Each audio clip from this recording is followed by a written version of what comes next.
Lasagna's bubbling in the oven like it's got something to say, the smell of garlic, tomato and hope all tangled up in one airwave.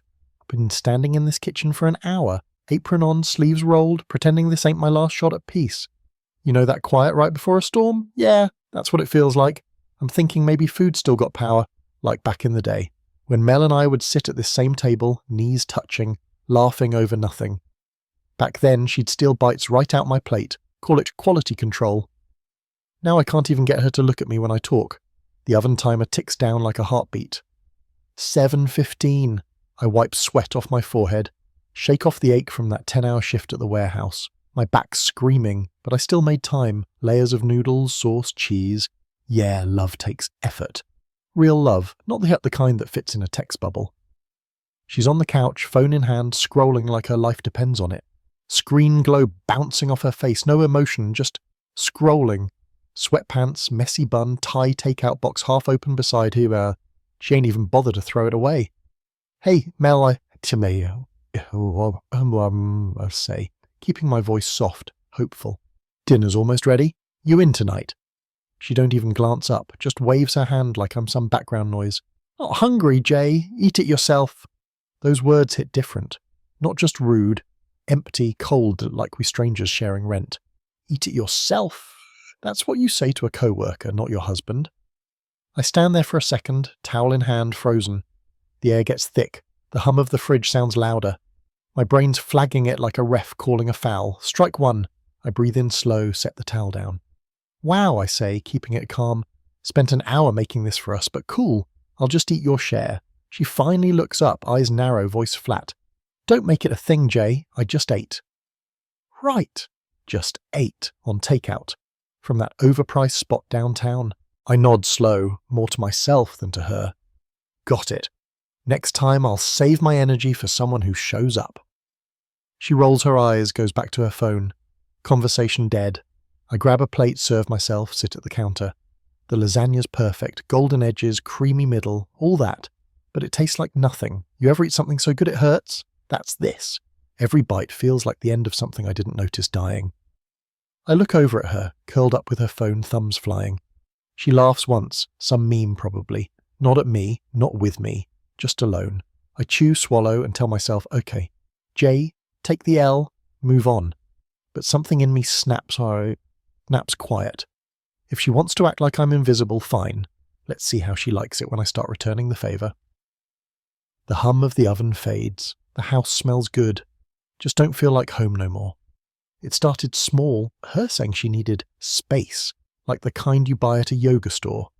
She called it her evening resets, said she was reconnecting with her energy, which sounded like code for I'm tired of you. First time she said it, I laughed. Reset?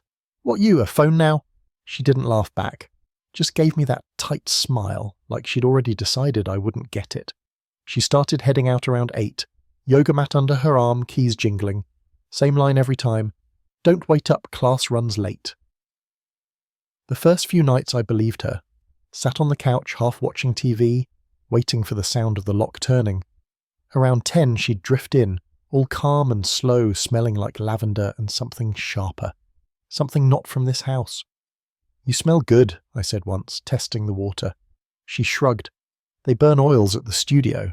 Sure, oils. I didn't argue. I just noted it. Like clocking a dent on a car before you buy it. After a week, she started dressing up for these resets. New leggings, hair done, lip gloss catching the kitchen light. For yoga. Come on, I ain't dumb. I know the difference between relaxing and performing. I'd be in the kitchen washing dishes, hearing her hum while tying her shoes. That sound used to mean something. Now it was a countdown. She'd walk out, perfume trailing behind like a flag saying this ain't for you.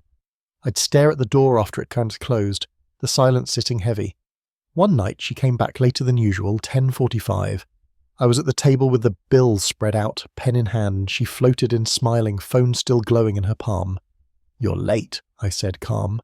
Traffic, she replied too fast. And the perfume? I asked, not raising my voice. She blinked. What perfume? The one you don't own, I said. Her smile faltered just a second before she rolled her eyes. You're paranoid, Jay. Maybe. But paranoia keeps people alive. After that night, I stopped waiting up. I ate alone, cleaned my plate, turned off the lights, let her walk back into a quiet house that didn't care if she came or not. Still, every evening at 8, I'd hear the jingle of her keys, the door shutting soft, and my chest would tighten like habit. I didn't follow, didn't check her phone, didn't drive past the so-called studio. That's not my style. I just started watching the small things, her tone, the way her eyes dodged mine, how her phone never left her hand. That's how it goes, right?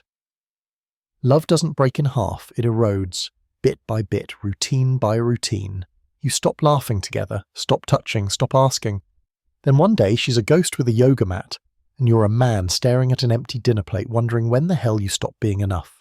She started her evening resets, and I started mine, learning how to stop caring. Tuesday night, sky heavy with heat, air smelling like wet asphalt and someone else's dinner.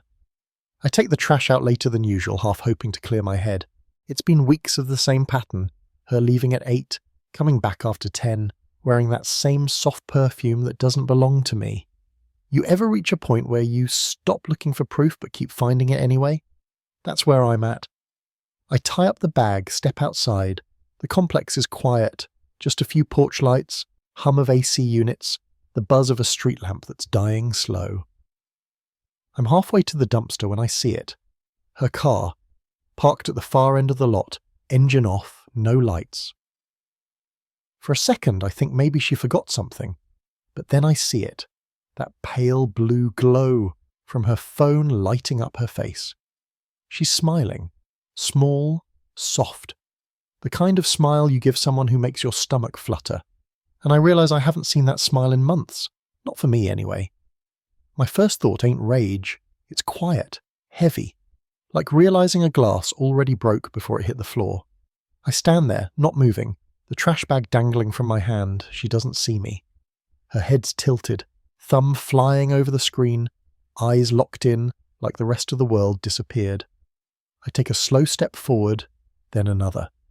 My heartbeat matches the sound of my sneakers on the pavement, steady, deliberate. When I get close enough to see the reflection of the phone in her eyes, I knock. Just once, soft but sharp enough.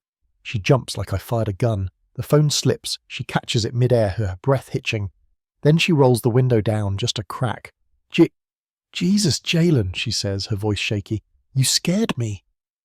I lean against the car door, trash bag still in my hand, pretending this is casual. You good? I ask. Getting air or hiding truth? Her mouth opens, closes. She laughs, that nervous kind of laugh that don't reach the eyes. Don't start, Jay. I just needed a minute to breathe. Funny, I say, my tone calm but sharp. Didn't know oxygen worked better in parking lots. She looks away, out the windshield. Anywhere but at me. You're being ridiculous. I tilt my head, study her face. The glow from the phone still lighting her hand. You keep saying that, I whisper, every time I notice something real. She exhales, frustrated. I'm just trying to take care of myself, okay? Everything's been heavy lately. Work, us, life. This helps me reset. Reset, I echo. Yeah, I heard that one before. Silence. The kind that stretches too long, feels too loud. Her fingers tighten around the phone like it's proof of something she doesn't want to show. You done checking on me? She snaps, voice rising a little. Can I have my moment now? I nod slow, step back from the car. Have all the moments you want, Mel. Just remember what you're breathing in while you're out here. Her eyes flicker, like the meaning lands somewhere deep. I turn, start walking back toward the apartment. The trash bag swings against my leg. Behind me I hear her car door shut, engine start, tires crunch over gravel. She drives off without another word.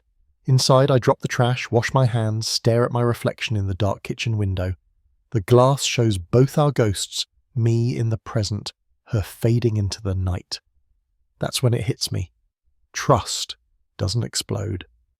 It leaks out, slow and invisible, until you're standing there realizing the tank's been empty for a while. I don't text her. Don't call. Don't wait for the sound of the door later that night. She comes home quiet, tries to slip past me.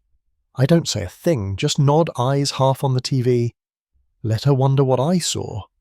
Because now I know. I don't need proof anymore. I already saw the truth glow across her face in that parking lot. Friday night rolls around and the house feels heavier than it's ever been.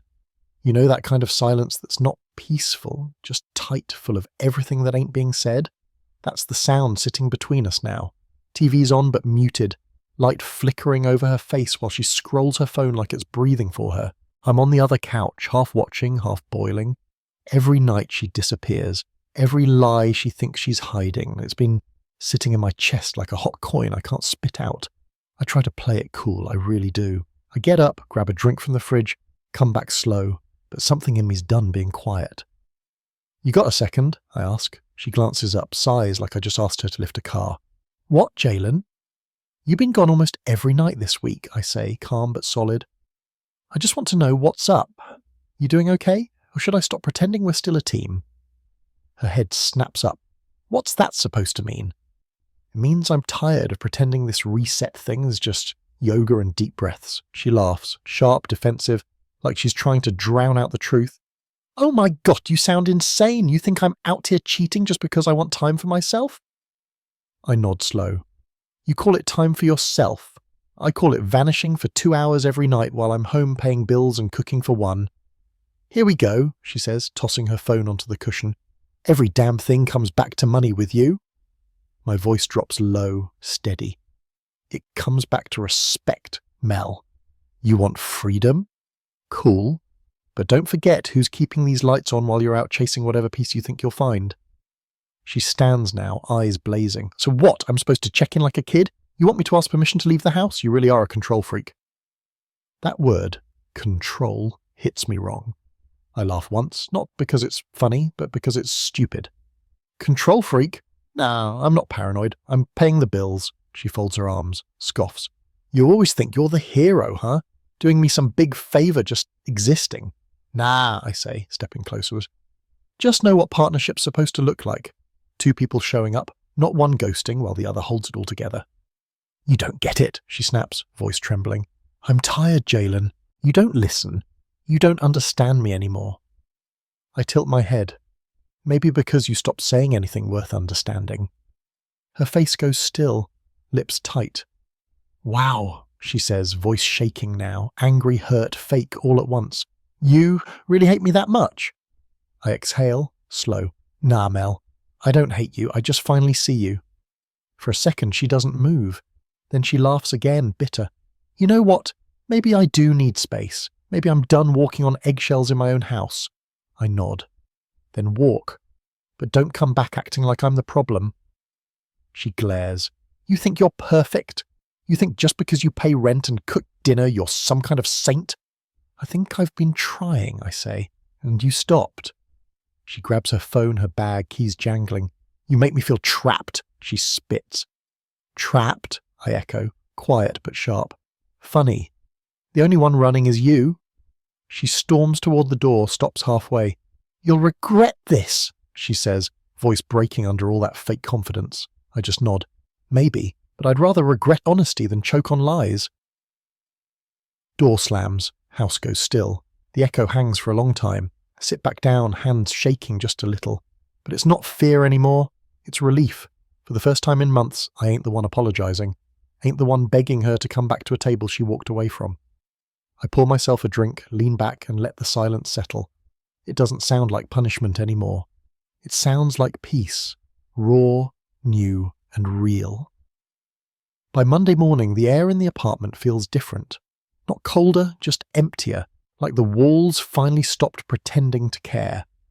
I wake up, make my coffee from the same way I always do. Only this time there's no extra mug sitting on the counter. No almond milk. No cinnamon. No, you forgot the sugar again, babe. It's quiet. So quiet you can hear the hum of the fridge like it's got something to say. After the fight, she slept on the porch. Didn't come to bed, didn't say a word. Woke up before sunrise, left for work without a sound, that's fine. Silence, I can handle. I've been carrying conversations alone for months anyway. That night when I open the fridge I notice how full it looks, but not with her stuff. Just mine. Eggs, milk, leftover chicken, cold beer on the bottom shelf, no almond milk, no vegan snacks, No little containers labelled with Mel's lunch. I stare at the empty space where her things used to be and think, yeah, that feels about right. So I make a decision. I'm done playing caretaker. No more refilling her oat creamer. No more grabbing her brand of salad dressing. No more, can you pick this up for me while you're out? She wanted independence. Congratulations, she's got it. Next morning, she opens the fridge, stands there staring like she walked into a crime scene.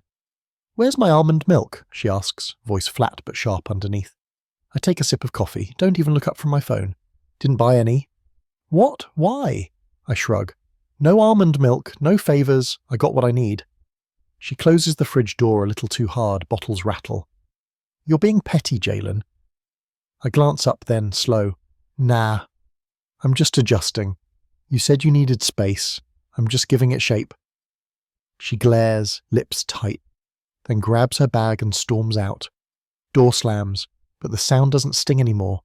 It just echoes, fades and dies out in the silence that follows. The next few days fall into a rhythm, one that feels almost peaceful. I wake up early, make breakfast for one, hit my shift, come home, cook what I want. Chicken wings instead of tofu, real butter instead of that fake stuff she likes. I wash my own dishes, watch my shows, go to bed when I feel like it. The place starts to look different too. Her shoes by the door? Gone. Her makeup bag on the counter? Packed away. The lavender candles she used to light every night. I blow the last one out myself. I notice how easy breathing gets when you stop walking on eggshells. How quiet turns from punishment to peace. But every night around 8, I still hear it. That sound of her keys, the door opening, her footsteps light, careful, like she's sneaking back into a life that doesn't fit anymore. She walks in, glances around, sees the fridge, the clean counters, the folded laundry. For a second, I can tell it bothers her, the fact that everything still works without her. Wow, she says one night, crossing her arms. You really went all out. Congratulations, Mr. Independent. I smirk. Guess I learned from the best. She scoffs, shakes her head, disappears into the bedroom. I stay at the counter, eating my food the same way I did that night with the lasagna, alone, but steady.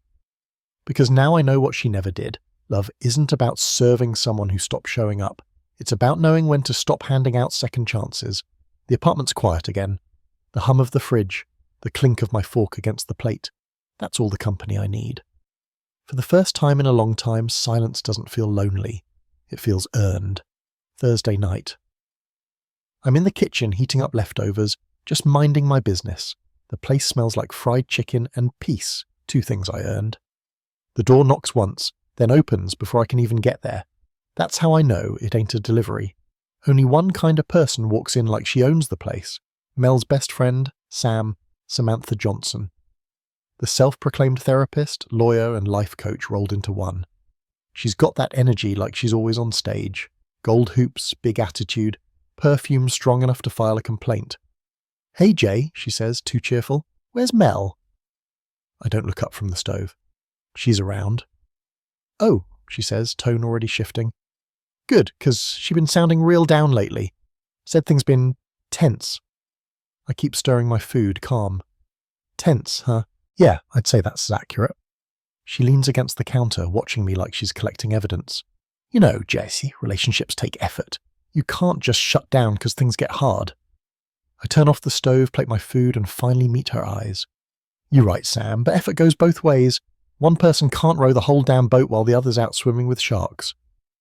She lets out a sharp little laugh. Wow, that's poetic, but from what I hear, you've been acting real cold lately. Not helping, not listening, treating her like a roommate instead of a wife. I sit at the counter, fork in hand. Roommate fits, at least roommates split rent. She blinks. Excuse me. I look straight at her, voice even, unbothered. You paying her rent too, Sam? That shuts her up for a second. Mouth opens, no words come out. She recovers fast, though. She's good at that fake composure. That's not the point, Jay. You're being cruel. She's hurting. I take a bite, chew slow. She's hurting because she got caught living 2 lives and tripped over the lie. Don't come in here acting like I'm the villain in a story you only heard one side of. Sam crosses her arms. So now you're calling her a liar? I shrug. If the shoe fits, wear it to yoga. Her face tightens. You know what? You're unbelievable. I came here to help. Nobody asked you to. She glances toward the hallway, probably hoping Mel will come out and save her. But Mel stays quiet. She's in the bedroom. I can hear the muffled sound of her phone, pretending she don't hear any of this.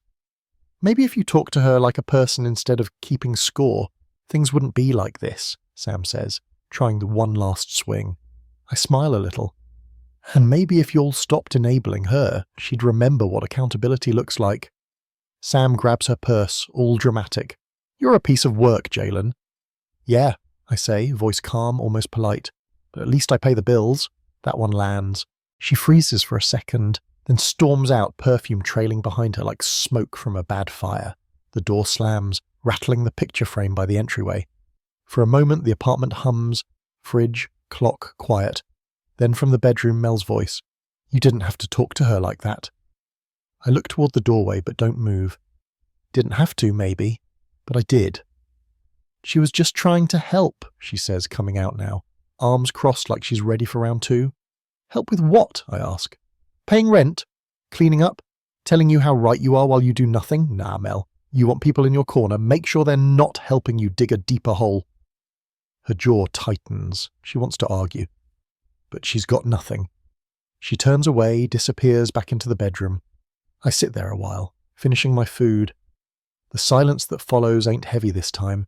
It's sharp, clean, like a line finely drawn in the dirt. For the first time in weeks, I feel something that almost feels like balance. Not peace, not victory, just clarity. I've spent months shrinking myself to keep the house from breaking. But tonight, I realize something. The walls don't fall when you speak up, they fall when you stay quiet too long. Saturday afternoon, I'm sitting at the counter eating a sandwich when my phone starts buzzing across the table. Unknown number. I let it ring once, twice, but something tells me to pick up. Hello? Jalen? This is Taisha. I freeze mid-bite. Mel's sister. Of course, the voice alone carries that same sharp edge, like she came ready for a fight before saying hello. Oh, hey, I say, slow. Didn't know you had my number. She doesn't waste a second. Yeah, well, Mel gave it to me. I figured someone had to talk some sense into you. I lean back, chew the last bite of bread, keep my voice calm. Sense about what exactly? She says you've been acting distant, Taisha says. Cold. That you stopped helping around the house, stopped being supportive. She's real upset, Jalen, crying, not sleeping. I mean, what's going on with you two? I let out a small laugh, the kind that don't sound amused. Funny how she left out the part where she's been gone every night for weeks. Or the part where her best friend tried to lecture me in my own kitchen. Don't twist it, she snaps. She's just overwhelmed. You're supposed to be her husband, not her landlord.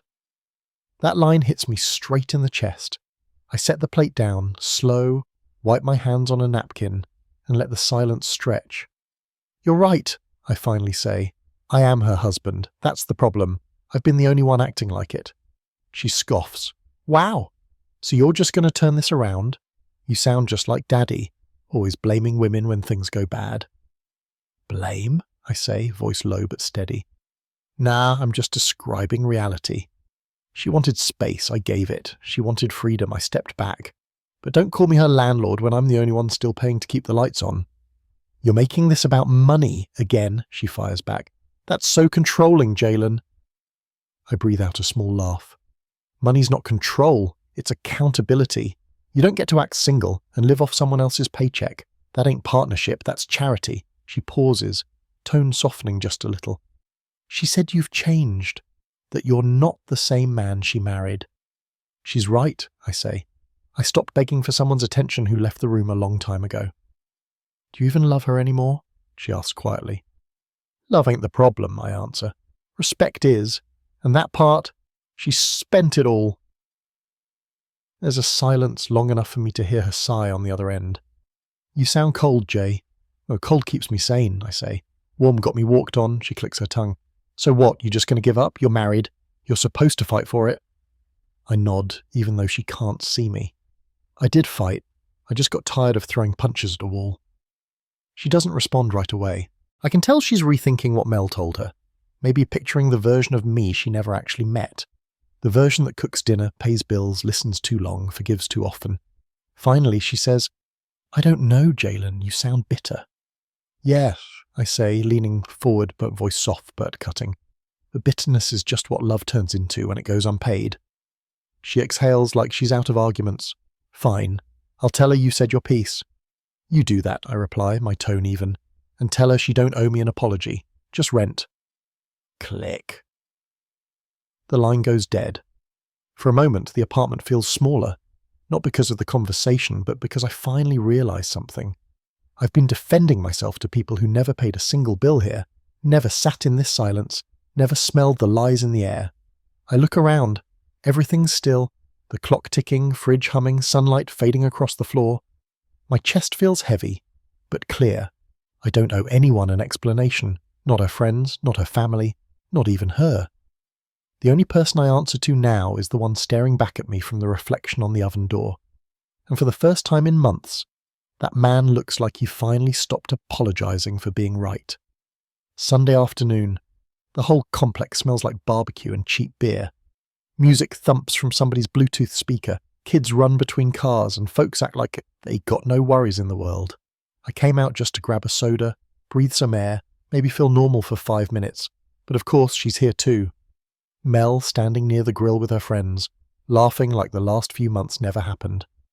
I see Sam beside him, loud as ever, waving her drink, holding court like she's queen of the courtyard.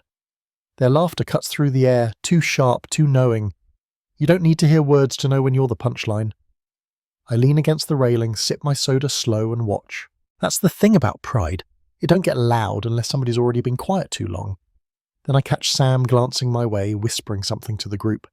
The circle bursts out laughing again. Mel doesn't correct her, doesn't stop her, just smiles into her cup. I toss my can into the trash and walk over. Each step feels calm, heavy, measured. The music dips just enough for voices to lower when they see me coming. "Hey Sam," I say, voice steady. "You talking about me again? Go ahead, say it louder. I'm here now." She blinks, fake smile freezing. "Oh, Jalen, we were just joking around." "Yeah?" I nod. "Cool. Then let's all laugh together." The group goes quiet. Mel's face tightens. "Jay, not here," she mutters. "Nah," I say, eyes still on Sam. "If we're putting my name in stories, I might as well hear the script. You want to laugh? Laugh on your own dime, not while I'm the one paying rent." A few people look down at their plates. Sam's mouth opens, then shuts again. Mel's voice cracks through the silence. "You're embarrassing me." I take another sip, calm. "No, Mel, you did that yourself. I'm just not covering for you anymore." She stares at me, cheeks red, eyes sharp. "You're unbelievable. You always turn everything into money, control, power." I shrug. "Respect's not free. You want to act single, pay single." That does it. She grabs her bag and storms off through the crowd, sandals slapping the pavement. Sam follows her with wide eyes, pretending to comfort but mostly escaping. The music creeps back, low murmurs rising like the sound of rain after thunder. I look around, nod at nobody in particular. "You'll enjoy the food," I say, then turn and head back toward my door. By the time I'm inside, the quiet feels earned. The hum of the fridge, the cool air, the weight in my chest finally easing up. For once, I didn't swallow it. I didn't make it easy for her. Maybe they'll call me cold, petty, dramatic, whatever. I can live with that. Because sometimes you gotta burn your image to keep your dignity. Wednesday night. The air feels thick, heavy with leftover heat and leftover thoughts. I meet up with Mark at this little diner down the street. The kind with the flickering neon, greasy menus, and a waitress who looks like she's been there since forever. We grab a booth near the window, 2 Cokes sweating on the table, plates of fries between us. Mark's been my boy since college, the one friend who don't sugarcoat nothing. Big dude, beard coming in patchy, always wears the same old denim jacket no matter the weather. He's the kind of man who can make silence feel safe. He takes a sip, eyes on me. "Heard about the scene at the block party?" I smirk. "Word travels fast." "Yeah," he says. "You made some noise, huh?" I shrug, stab a fry with my fork. "Guess so. Just got tired of biting my tongue while she and her people treated me like a clown." He nods slow. "Man, you've been holding that in too long. That wasn't you losing control. That was you remembering you had some." I let out a dry laugh. Didn't feel like control. Felt like the end of something. He leans back. "Sometimes you gotta end something to start breathing again." We sit quiet for a moment, watching the waitress refill someone's coffee. the sound of the jukebox humming soft in the corner.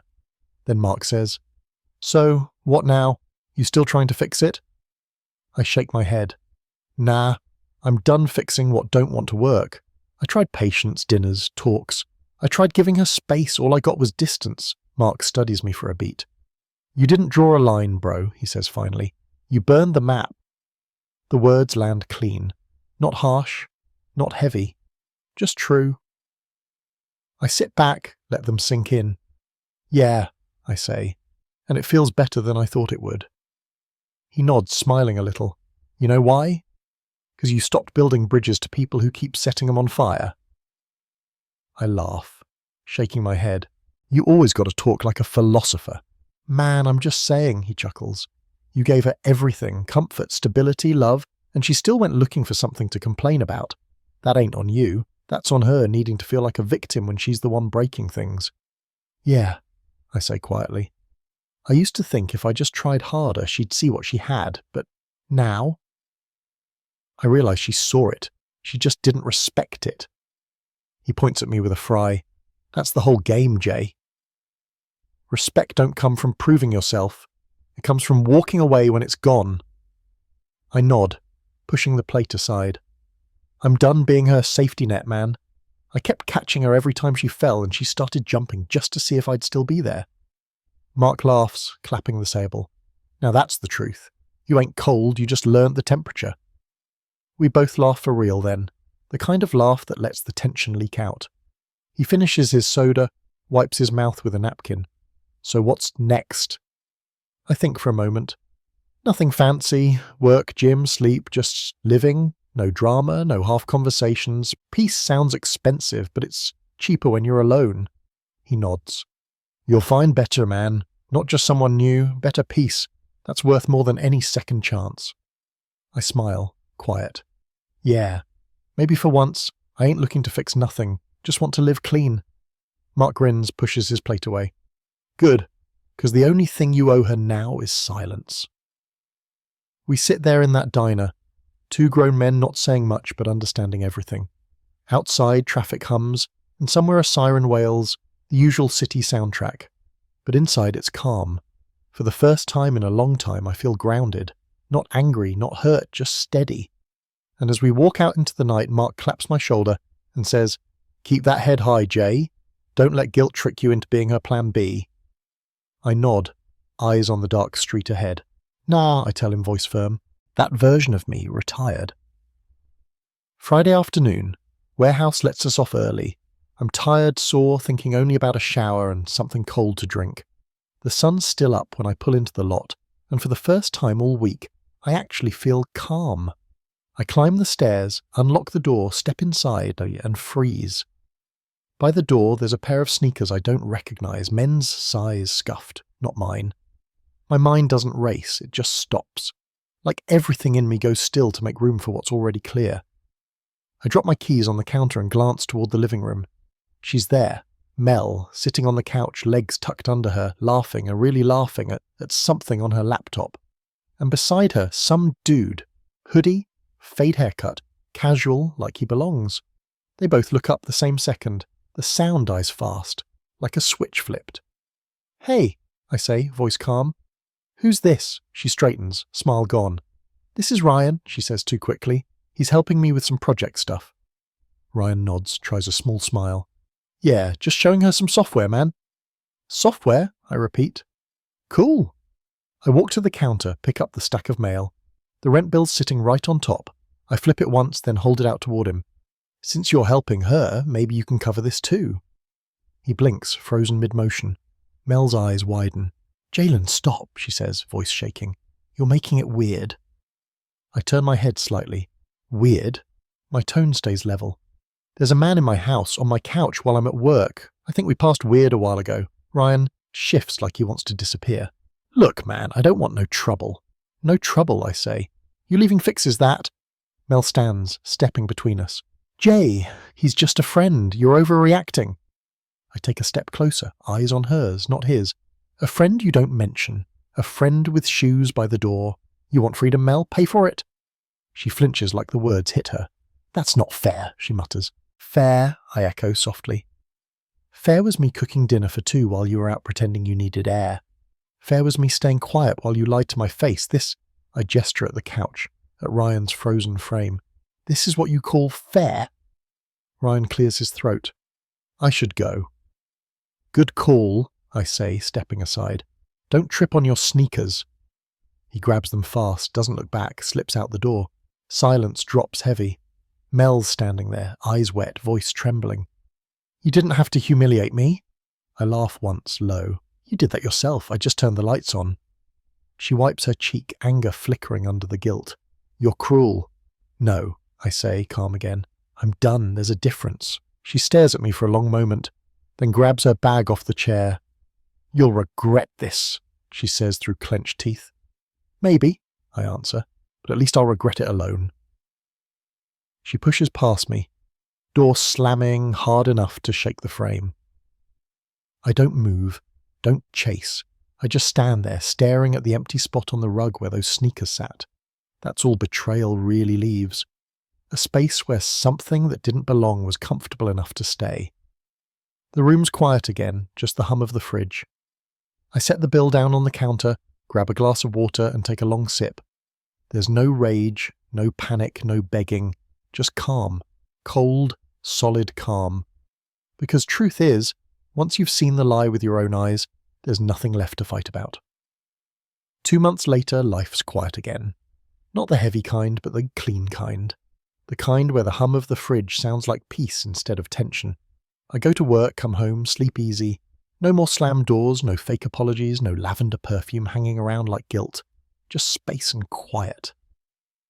It's a Saturday morning when I see her again. I'm at the grocery store halfway down the cereal aisle, debating between Frosted Flakes and something that looks too healthy to taste good. I reach for the box, then freeze. At the end of the aisle, she's standing there. Mel. She looks smaller somehow. Hoodie pulled tight, hair messy, eyes tired like she hasn't slept in days. She's holding a basket, just a few things inside. Instant noodles, cheap shampoo, one apple rolling around at the bottom. No makeup, no energy, no mask left. For a second, we just stare at each other. She blinks first. Hey, she says, voice small. Hey, I answer. My tone's flat, not cold, just steady. She steps closer, trying a weak smile. You look good, Jay. Healthier. I nod once. Yeah, been eating better.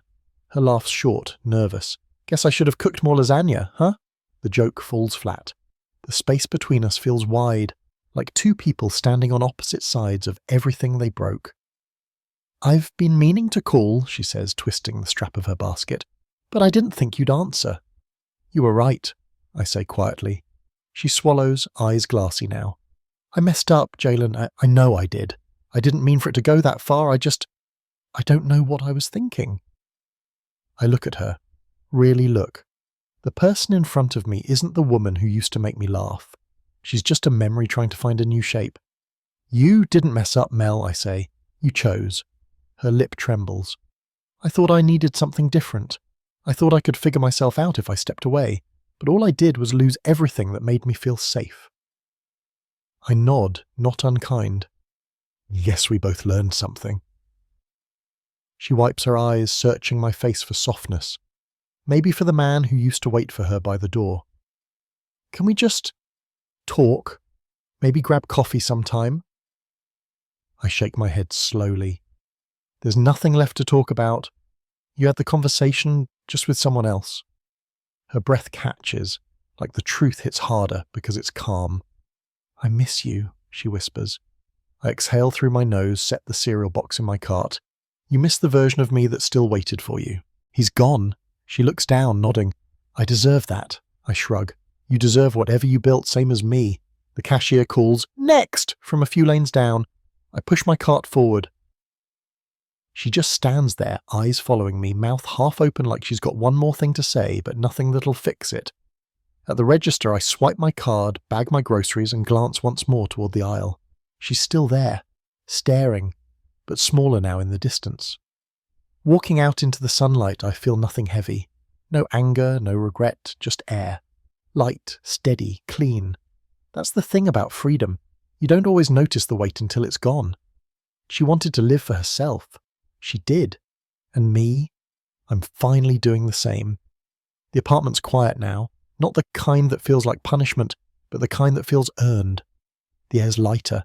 The walls don't echo anymore. Everything's got its place. The couch, the dishes, the tools in the closet, even me. Mornings are simple. I wake up early, make my coffee black, no almond milk, no conversation. Just me and the sound of the city waking up outside. Birds, buses, the hum of somebody's old car that always needs a jump. I used to hate this silence. Now I guard it. Work feels different too. The noise of the warehouse doesn't get to me anymore. I clock in, do my thing, go home. No more checking my phone, no more waiting for a text that won't come. Peace don't need notifications. Evenings, I cook, not to impress anyone, just because I can. Sometimes pasta, sometimes steak, sometimes whatever's left. I sit at the counter, eat slow, let the food taste like something again. No tension, no waiting for footsteps in the hallway. Just me, breathing easy. I started fixing things around the place too. Small stuff at first, a squeaky hinge, a leaky faucet. Then one weekend I reorganized the tools in the old metal box I keep by the wall.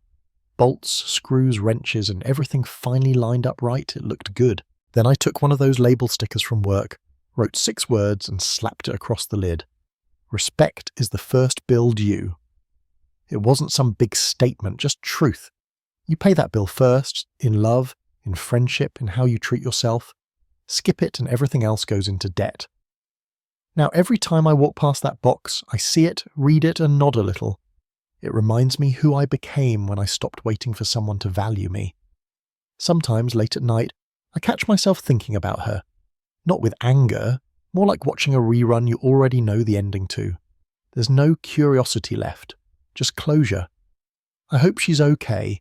I hope she learned something too. But that's her story, not mine anymore. Mine's simple. I work, I eat, I sleep good. The lights stay on, the fridge stays full, the quiet stays clean. Friends come by sometimes. Mark, a couple guys from work. We drink, laugh, talk about football and nothing deep. I like that. No drama, no ghosts. People may say healing's loud, but it's not. It's small, steady, boring even. It's cooking dinner without sadness in the smell. It's folding laundry while the sun hits the window just right. It's waking up one morning and realizing you didn't think about her at all. That's what peace really is. Not some big new start, but the moment you stop replaying the old one. Before bed, I always flick off the kitchen light last. The glow from that toolbox label catches for a second before it fades into the dark. It's simple, but it means everything. Respect. That's the rent you pay to live with yourself.